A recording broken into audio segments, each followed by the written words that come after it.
বন্ধুরা, আজ আমি যে সত্যি ঘটনার কথা বলবো সেটা শুধু একটা বিয়ের গল্প না।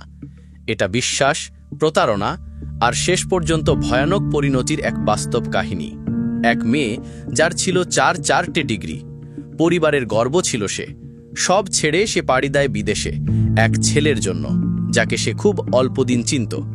প্রথমে সবকিছু ঠিকঠাক চলছিল, কিন্তু মাত্র 6 মাসেই সেই সম্পর্কের পর্দার আড়াল থেকে বেরিয়ে আসে এমন কিছু যেটা শুনলে আপনিও শিউরে উঠবেন। সম্পর্ক তৈরি হয় বিশ্বাসে, কিন্তু যখন সেটা তৈরি হয় চাপ আর মিথ্যে দিয়ে, তখন শেষটা ঠিক কেমন হয় আজ সেটা আপনি নিজে শুনবেন এই ভিডিওতে।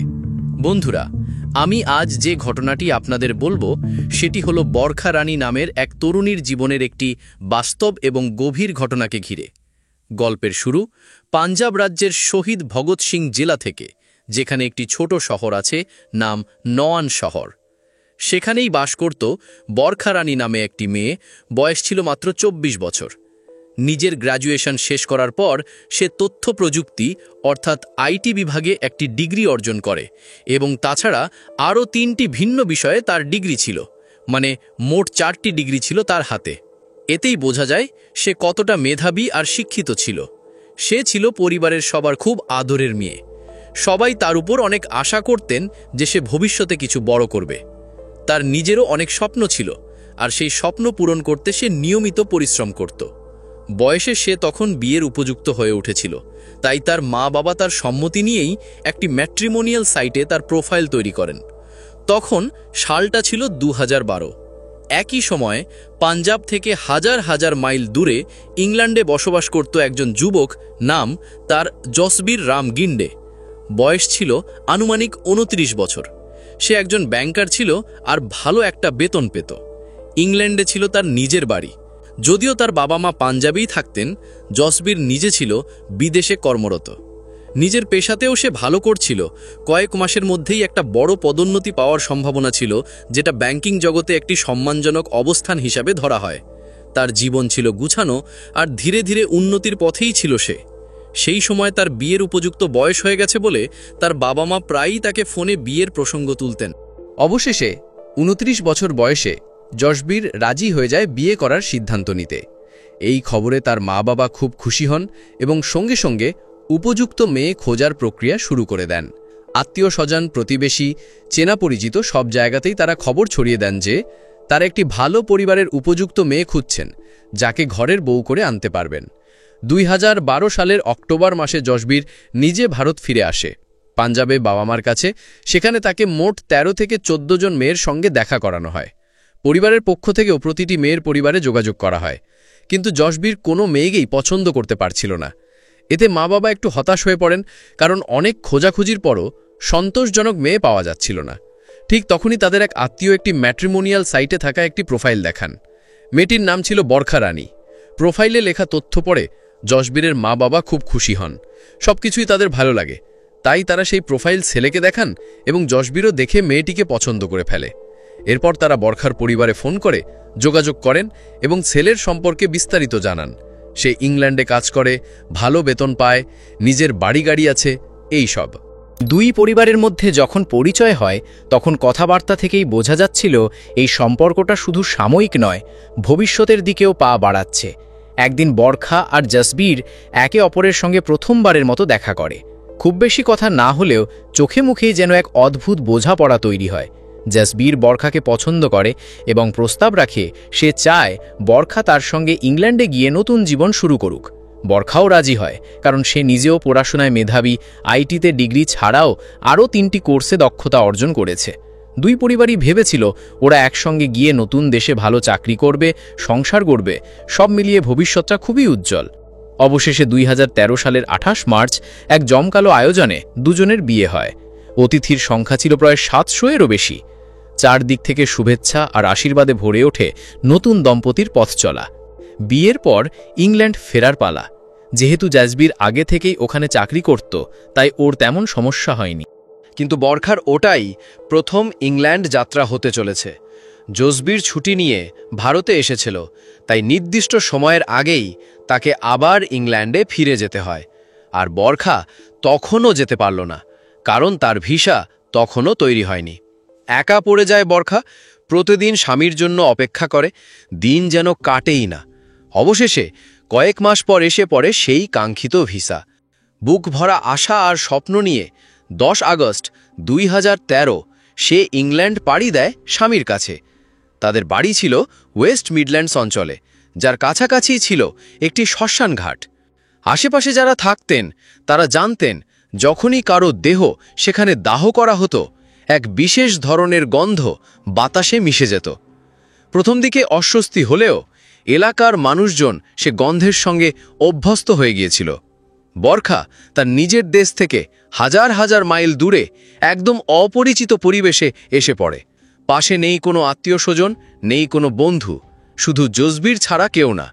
তবুও নতুন দেশে নতুন জীবনের স্বপ্ন দেখছিল সে। সময় কাটছিল ধীরে ধীরে। 10 আগস্ট 2013 সালে বরখা ইংল্যান্ডে পা রেখেছিল। দিনগুলো একে একে কেটে যেতে থাকে, আর এভাবেই দেখতে দেখতে 1 মাস পার হয়ে যায়। তারিখ আসে 12 সেপ্টেম্বর 2013। সে রাতটা ছিল অদ্ভুত। এলাকায় হঠাৎ করেই এক দগ্ধ গন্ধ ভেসে আসে, সঙ্গে ধোঁয়া। কিন্তু এবার গন্ধটা ক্রিমেটোরিয়াম মানে শ্মশান থেকে নয়, বরং জাসবীরের বাড়ি থেকেই আসছে। আশেপাশের বাসিন্দারা প্রথমে ভাবে হয়তো কিছু জ্বালানো হচ্ছে, কিন্তু গন্ধটা ছিল অসহ্য রকমের তীব্র এবং পরিচিত এক জিনিসের ইঙ্গিত দিচ্ছিল। আতঙ্কিত হয়ে 2-3 জন প্রতিবেশী দরজায় গিয়ে বেল বাজায়। কয়েকবার বেল টেপার পর জাসবীর দরজা খোলে। জিজ্ঞাসা করা হলে সে বলে, আরে ভাই কিছু না, বাড়ি পরিষ্কার করছিলাম, কিছু পুরনো কাঠ আর আবর্জনা বের হয়েছে, সেগুলোকেই ফায়ারপ্লেসে পুড়িয়ে ফেলেছি, আর সেটারই গন্ধ চড়াচ্ছে। প্রতিবেশীরা প্রথমে মেনে নিয়ে ফিরে যায়, কিন্তু গন্ধটা থামে না, বরং আরও তীব্র হতে থাকে। এবার আরেক প্রতিবেশী সহ্য না করতে পেরে পুলিশে কল করে। এরপর লোকাল পুলিশ এসে এলাকার বাসিন্দাদের সাথে কথা বলে। বাসিন্দারা জানায়, আমরা গন্ধ চিনি, এটা কোনো আবর্জনা বা কাঠের গন্ধ নয়, এটা কিছু অন্যরকম। আর এখান থেকেই এক চরম হাড় হিম করা সত্যির খোঁজ মেলে। একটা নিখুঁতভাবে সাজানো ভয়াবহ ঘটনা, যা হয়তো কখনোই জানত না কেউ, যদি না সেই গন্ধ ছড়িয়ে পড়ত। জসবীরের বাড়িতে একটি 22 ইঞ্চি গভীর চুল্লি ছিল, যেখানে সে সাধারণত জঞ্জাল পোড়াত। সেই রাতেই পুলিশ জসবীরের বাড়িতে পৌঁছায়, কারণ আগের দিন থেকেই বাড়ি থেকে ঘন ধোঁয়া এবং অদ্ভুত গন্ধ আসছিল। পুলিশ দরজায় কড়া নাড়তেই জসবীর দরজা খুলে দেয়। তখন পুলিশও একই প্রশ্ন করে, যা তার প্রতিবেশীরাও করেছিল, সে কি পোড়াচ্ছে। জসবীর আগের মতোই উত্তর দেয়, আমি শুধু ঘরের আবর্জনা পোড়াচ্ছি।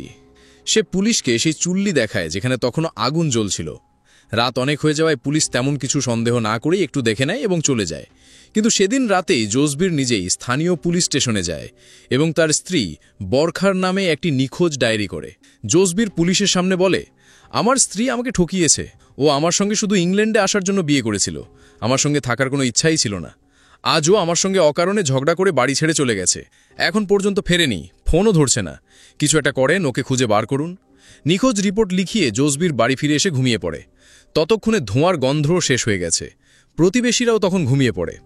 পরদিন সকালে 13 সেপ্টেম্বর 2013 সকালে আবারও জসবীর সেই চুল্লি জ্বালায়।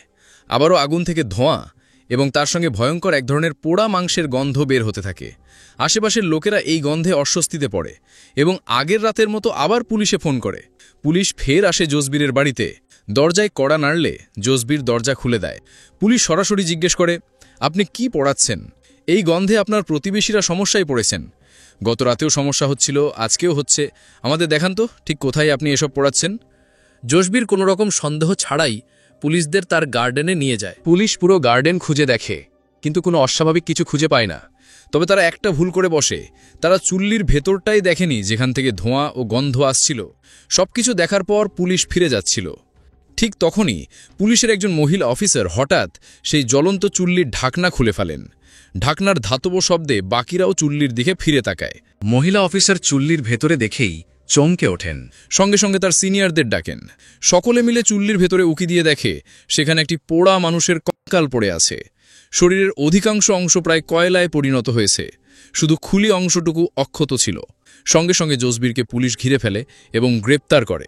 ফরেন্সিক টিমকে ডাকা হয় এবং তারা পুরো চুল্লিসহ প্রমাণ জব্দ করে ল্যাবে পাঠান। শরীর এতটাই পুড়ে গিয়েছিল যে এটা পর্যন্ত বোঝা যাচ্ছিল না যে মৃতদেহটি নারী না পুরুষের। তবে চুল্লির সহ ভেতর থেকে পাওয়া গয়না, ব্রেসলেট, আংটি আর গলার হার এইসব দেখে পুলিশ নিশ্চিত হয় এই কঙ্কাল বরখারই। যে রাতে গিন্ডে বরখার নামে নিখোঁজ ডায়েরি করেছিল, সেই রাতেই তার লাশ জসবির পোড়াতে শুরু করে তার নিজের বাড়ির চুল্লিতে। এরপর পুলিশের দল জসবিরকে গ্রেপ্তার করে থানায় নিয়ে আসে এবং জেরা শুরু করে। এদিকে তদন্তের জন্য কয়েকটি আলাদা দল গঠন করা হয়। একটি দল আলাদা আলাদা দায়িত্বে কাজ করে। একটি দল জসবিরের বাড়ির আশেপাশের প্রতিবেশীদের সঙ্গে কথা বলে। প্রতিবেশীরা জানায় এই বাড়িতে শুধু দুজনই থাকত। একজন হলেন জসবির গিন্দে, আর একজন তার স্ত্রী বরখা রানী। বরখা মাত্র 1 মাস হলো ইংল্যান্ড থেকে এখানে এসেছে। প্রতিবেশীরা বলে, আমরা ওর সঙ্গে 2-1 বার দেখা করেছি, কথা বলেছি, মেয়ে হিসেবে খুব ভালো ছিল। পুলিশ সবার সঙ্গে কথা বলেই যখন বাড়িতে তল্লাশি চালায়, তখন বাড়ি থেকে জসবির গিন্দের মোবাইল ফোন, আইপ্যাড এবং আরও কিছু জিনিস পাওয়া যায়। পাশাপাশি বরখার ব্যাগ থেকে তাদের বিয়ের অ্যালবাম পাওয়া যায়। অ্যালবামে দেখা যায় বরখা ঠিক সেই সব গয়না পড়েছে যেগুলো সেই চুল্লির ভেতর থেকে উদ্ধার করা হয়েছিল। এখানেই পুলিশের সন্দেহ আরও বাড়ে, এই গয়নাগুলো তাহলে কি বরখার? এরপর বাড়ির সবকিছুই তদন্তের জন্য পাঠানো হয়। ফোন আর আইপ্যাড ঘেটে দেখা যায় জসবিরের সঙ্গে তার কিছু বন্ধুর ছবি আছে। প্রতিবেশীরাও জানায় জসবিরের কিছু বন্ধু প্রায়ই এই বাড়িতে আসত, শুধু বিয়ের আগে নয়, বিয়ের পরেও। পুলিশের আরেকটি দল তখন জসবিরের বন্ধুদের সম্পর্কে খোঁজ নিতে শুরু করে। সে যে ব্যাংকে চাকরি করত সেখানকার লোকেদের সঙ্গেও জিজ্ঞাসাবাদ করা হয়। অন্যদিকে থানায় জসবিরকে বারবার জেরা করা হচ্ছে। বরখার ব্যাপারে জিজ্ঞেস করলে জসবির সব অস্বীকার করে দেয়। এরপর পুলিশ তার সামনে একে একে সমস্ত প্রমাণ হাজির করে, যা তার বাড়ি থেকে পাওয়া গেছে বা চুল্লি থেকে উদ্ধার হয়েছে। জসবির সেই সব দেখে একটু নার্ভাস হয়ে পড়ে। পুলিশ তখনই বুঝে যায় এখানে কিছু একটা গড়বড় আছে। পুলিশ এরপর বরখার ফ্যামিলির ফোন নম্বর চায় এবং যোগাযোগ করে। ওরা জানায় গত 24 ঘন্টায় মেয়ের সঙ্গে কোনো যোগাযোগ হয়নি। সে তো প্রতিদিন 2 বার ফোন করত, একবার সকালে একবার রাতে, কিন্তু আজকে একবার ফোন আসেনি। আমরাও ফোন করেছি, ধরছে না। পরিবার এইসব শুনেই আতঙ্কে পড়ে যায় এবং তড়িঘড়ি ইংল্যান্ডে যাওয়ার প্রস্তুতি নেয়। এদিকে জসবিরকে আরও চেপে ধরা হয়।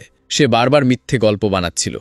শেষে পুলিশ বলে, সব প্রমাণ আমাদের কাছে আছে, এবার যদি নিজেই সব স্বীকার করো তাহলে তোমার ভালো হবে। এবার জসবির বলে, মার্চ 2013-তে আমার আর বরখার বিয়ে হয়েছিল, কিন্তু আমি বিয়ে করতে চাইতাম না, বাবা মা জোর করছিল। যখন বরখার সঙ্গে দেখা করানো হয় তখন মেয়েটা ভালো লেগে যায়, এরপর বিয়ে হয়ে যায়। কিন্তু যখন ও স্পাউস ভিসা নিয়ে ইংল্যান্ড আসে তখন বুঝি সে আমাকে ভালোবাসত না, শুধু ভিসার জন্য আমাকে ব্যবহার করেছিল। এখানে আসার পর আর আমার কোনো দরকার ছিল না তার। তাই 12 সেপ্টেম্বর আমাদের মধ্যে ঝগড়া হয়, এমনকি ও আমার উপর হামলাও করেছিল। তারপর সে বাড়ি ছেড়ে কোথাও চলে যায়, রাতে ফিরেও না আসে। তখন আমি উদ্বিগ্ন হয়ে থানায় এসে কমপ্লেন করি। এই ছিল তার বানানো গল্প, কিন্তু এসব কিছুই সত্যি ছিল না। এরপর ফরেন্সিক রিপোর্ট আসছে ও জসবিরের বন্ধুদের বয়ান পাওয়া যেতে থাকে। তার আইপ্যাড থেকে অনেক কিছু বের হয়। সব কিছু থেকে পুলিশ বুঝে ফেলে আসল সত্যিটা কি। জসবির তখনও মিথ্যে বলেই চলেছে। পুলিশ তখন তাকে ভয় দেখায়, আমরা সব জেনে গেছি, এবার নিজে যদি বলো তাহলে ভালো হবে। তখন গিন্ডে আসল কথা স্বীকার করে। সে বলে, বরখার সঙ্গে আমার ঝগড়া হচ্ছিল, আমি রেগে গেছিলাম। পাশে একটা ভ্যাকিউম ক্লিনার ছিল, তার পাইপ দিয়ে আমি বরখার গলা চেপে ধরি। আমি ভাবিনি বলা যাবে, কিন্তু সে সত্যিই মারা যায়। আমি পুরো ঘাবড়ে গেছিলাম, বুঝতে পারছিলাম না কি করব, মাথা কাজ করছিল না। এরপর একটা ভুল নির্ধারণ নিয়ে ফেলি।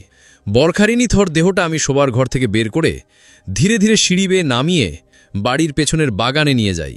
আমাদের বাগানে একটা চুল্লি রাখা ছিল, সাধারণত যেটা বর্জ্য পড়ানোর জন্য ব্যবহার করা হতো। আমি সেই চুল্লির ভেতরে সব জিনিসপত্র বের করে ফেলি এবং তার নিথর দেহটা সেখানে গুঁজে দিই। তারপর কিছু কাঠ রাখি এবং পেট্রোল ছিটিয়ে আগুন ধরিয়ে দিই। জসবির এই বয়ান শুনে পুলিশ বুঝে যায় এত কিছু সে হুট করে ভাবেনি, পরিকল্পনা আগে থেকেই ছিল। এখন পুলিশ তাকে জানায় আসল তথ্য, যা তদন্তে বের হয়ে এসেছে এবং যা জসবিরের বন্ধুদের কাছ থেকেও তারা জেনেছে। জসবিরের জীবনের পেছনের গল্প ছিল অনেকটাই ভিন্ন। ছোটবেলা থেকেই সে বুঝতে শুরু করে তার আকর্ষণ মেয়েদের প্রতি নয়, ছেলেদের প্রতি। মাত্র 12 বছর বয়সে সে বুঝেছিল তার অনুভবগুলো অন্যদের থেকে আলাদা। কিন্তু এই ভিন্নতা সে কখনো কারো সঙ্গে ভাগ করেনি, নিজের ভেতরেই চেপে রেখেছিল সবকিছু। সে খুব ভালোভাবে পড়াশোনা করত, পাঞ্জাবে স্কুল আর কলেজ শেষ করে পরে লন্ডনে চলে যায়। ঘটনার কিছুদিন পরেই তার প্রমোশন হওয়ার কথা ছিল। হয়তো যদি এই ঘটনা না ঘটাতো তাহলে আজ অন্যরকম জীবন হতো। লন্ডনে থাকতে থাকতে সে কিছু কমিউনিটি ক্লাব আর গে ক্লাবের সঙ্গে জড়িয়ে পড়ে, যেখানে প্রথমবার নিজের পরিচয়কে খোলাখুলি স্বীকার করে, যেখানে তার মতো অনেক মানুষ ছিল। জসবির ধীরে ধীরে সেই জগতের অংশ হয়ে ওঠে। 2008 সাল থেকেই সে একাধিক সম্পর্কে জড়িয়ে পড়ে, কিন্তু কখনো নিজের পরিবারকে কিছু জানায়নি। তার ফোন আইপ্যাড ঘেটে দেখা যায় তার অনেক ছবি আছে যেখানে সে নিজের একান্ত সম্পর্কের মুহূর্তে আছে। সে শুধু কাছের কিছু বন্ধুকেই তার আসল পরিচয় জানিয়েছিল। কিন্তু যখন বয়স বাড়ে তখন পরিবারের চাপ আসে, বিয়ে করো। অবশেষে পরিবারের কথা রাখতেই সে রাজি হয়। কারণ সে জানতো যদি সত্যি কথা জানায় যে আমি মেয়েদের প্রতি আকৃষ্ট নই, তাহলে বাবা মা সেটা মেনে নিতে পারবে না। তার পরিকল্পনা ছিল কাউকে কিছু না জানিয়ে বরখাকে বিয়ে করবে, তারপর ইংল্যান্ডে নিয়ে যাবে, কেউ বুঝবেই না। তাই 2013 সালের মার্চে জোসবির আর বরখার বিয়ে হয়। তারপর বরখা স্পাউস ভিসা নিয়ে ইংল্যান্ডে চলে আসে। কিন্তু বিয়ের 1 মাস পরেও তাদের মধ্যে কোনো ঘনিষ্ঠ সম্পর্ক তৈরি হয়নি। বরখা সেটা নিয়ে প্রশ্ন করলে জোসবির এড়িয়ে যায়। এদিকে পুলিশ জোসবিরের সার্চ হিস্ট্রি দেখে চমকে যায়, কারণ দেখা যায় বরখার ইংল্যান্ডে আসার আগেই সে চুল্লি কিনে ফেলার প্ল্যান করছিল। সে বিভিন্ন ওয়েবসাইটে খুঁজছিল কিভাবে বাসার পেছনে ব্যবহার করার জন্য সবচেয়ে বড় চুল্লি কেনা যায়। ওদিকে বরখা বুঝতে শুরু করে কিছু একটা লুকোনো আছে, তাই সে তার স্বামীর আইপ্যাড ঘেটে অনেক কিছু দেখে। পাশাপাশি জোসবিরের বন্ধুরাও প্রায়ই বাড়িতে আসত। তাদের সঙ্গে কথা বলে বরখা বুঝে যায় সে একজন গে। এরপর শুরু হয় অশান্তি। একসময় এসব ঠান্ডা পড়ে গেলেও 12ই সেপ্টেম্বর আবার ঝগড়া শুরু হয়। বরখা স্পষ্ট বলে দেয়, তুমি যদি আগে বলতে আমি কখনো তোমার সঙ্গে বিয়ে করতাম না। আমি তো তোমার উপর কিছু চাপ দিইনি। এখন আমি সবকিছু বাবা মাকে বলবো, তোমার পরিবারকেও জানাবো। এই কথা শুনেই জোসবির ভয়ে পেয়ে যায়। তার মনে হয় যদি বরখা সত্যিই কথা রাখে তাহলে তার লুকোনো পরিচয় ফাঁস হয়ে যাবে। পরিবার, সমাজ সবকিছুর সামনে সে একসঙ্গে মুখ দেখাতে পারবে না। এই রাগে আর ভয়ই সে সেই ভুলটা করে ফেলে। এই দিন বরখার গলায় ভ্যাকিউম ক্লিনারের পাইপ জড়িয়ে ধরে এবং করে। এরপর জোসবির তার গাড়ি নিয়ে পেট্রোল স্টেশন যায়, পানির বোতলে পেট্রোল ভরে আনে এবং বরখার দেহটা শোবার ঘর থেকে টেনে নামিয়ে চুল্লিতে ঢুকিয়ে আগুন ধরিয়ে দেয়। সবশেষে চুল্লির ঢাকনাটা বন্ধ করে দেয় আর নিজের স্বাভাবিক কাজকর্মে ফিরে যায়। কিন্তু ঘটনাটা এখানেই থেমে থাকেনি। আগুন আর পোড়া গন্ধ আশেপাশে ছড়িয়ে পড়তে প্রতিবেশীরা নাক দিয়ে গন্ধ পেয়ে সন্দেহ করে, কারণ কাছেই এক শ্মশান ছিল। তারা এমন গন্ধ চেনে। একজন প্রতিবেশী আর থাকতে না পেরে পুলিশে খবর দেয়। প্রথমবার পুলিশ গিন্ডের বাড়িতে যায়, কিন্তু তখন রাত হওয়ায় বেশি কিছু করে না। পরদিন সকালে জোসবির আবার চুল্লির কাছে গিয়ে দেখে শরীরটা পুরোপুরি তাই সে আবার কাঠ আর পাট কাগজ দিয়ে আগুন লাগায় এবং ধোঁয়া আর গন্ধ আবার ছড়িয়ে পড়ে। প্রতিবেশীরা এবার দ্বিতীয়বার ফোন করে। এবার পুলিশের কাছে সব পরিষ্কার হয়ে যায়। তদন্তে জোসবিরের সব মুখোশ খুলে পড়ে। সবশেষে যখন পুলিশ এই পুরো কাহিনী তার সামনে খুলে ধরে, তখন সে ভেঙে পড়ে সব স্বীকার করে নেয়। তার স্বীকারোক্তিতে উঠে আসে কিভাবে একটি তরুণী, মাত্র 24 বছরের বরখা রানী, স্বামীর হাতে প্রাণ হারায় শুধুমাত্র সেই স্বামী তার সত্যিটা লুকিয়ে রাখতে চেয়েছিল বলেই। অবশেষে এই ঘটনা এখন ইন্টারন্যাশনাল খবর হয়ে দাঁড়ায়।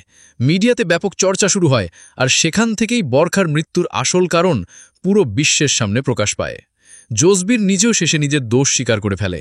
পুলিশের কাছে ছিল সমস্ত প্রমাণ, কথোপকথনের রেকর্ড, ফটো, ভিডিও এবং অন্যান্য ডকুমেন্টস। এরপর তাকে নেওয়া হয় ওলভারহ্যাম্পটন ক্রাউন কোর্টে, যেখানে তার বিরুদ্ধে শুরু হয় বিচার প্রক্রিয়া। পুরো জুরি বোর্ডে ছিলেন 12 জন সদস্য, 5 জন পুরুষ আর 7 জন মহিলা। আর সেই কোর্টের মাঝখানেও জসবির একের পর এক মিথ্যে বলে যাচ্ছিল। এইভাবে দীর্ঘ 3 মাস ধরে চলে ট্রায়াল। সব দিক খতিয়ে দেখে আদালত জসবিরকে আজীবন কারাদণ্ড দেয়, যেখানে বলা হয় অন্তত 21 বছর তাকে জেলে থাকতে হবে, তারপরই সে প্যারোলের আবেদন করতে পারবে। রায় ঘোষণার সময় বিচারক বলেছিলেন, একটা মেয়ে যে তোমার উপর বিশ্বাস করে সব ছেড়ে, নিজের দেশ ছেড়ে অজানা দেশে এসে শুধু তোমার সঙ্গে থাকার জন্য পা বাড়িয়েছিল, আর তুমি তার সেই বিশ্বাসটাকে এমনভাবে ভেঙেছ যেটা ক্ষমার অযোগ্য, তোমার জন্য এর চেয়ে কম শাস্তি হতে পারে না। এই রায়ের পর জসবির গিন্দেকে জেলে পাঠানো হয়। তো এই ছিল বরখা রানীর কাহিনী। এক তরুণী যার স্বপ্ন ছিল অনেক বড়, কিন্তু যার জীবন থেমে যায় বিশ্বাসঘাতকতার এক নিষ্ঠুর ফাঁদে। আপনি কি মনে করেন, বরখার জন্য ন্যায় বিচার হয়েছে? নিচে কমেন্টে জানাতে ভুলবেন না। ভিডিও ভালো লাগলে কমেন্টে একটা হার্ট দিয়ে যান এবং শেয়ার করুন আপনার বন্ধুদের সঙ্গে। আর এমন বাস্তব কাহিনী নিয়ে আবার দেখা হবে আমাদের পরের ভিডিওতে। চ্যানেল সাবস্ক্রাইব করে পাশে থাকা বেল আইকনটা অন করে রাখবেন যেন কোনো গল্প মিস না হয়। ধন্যবাদ।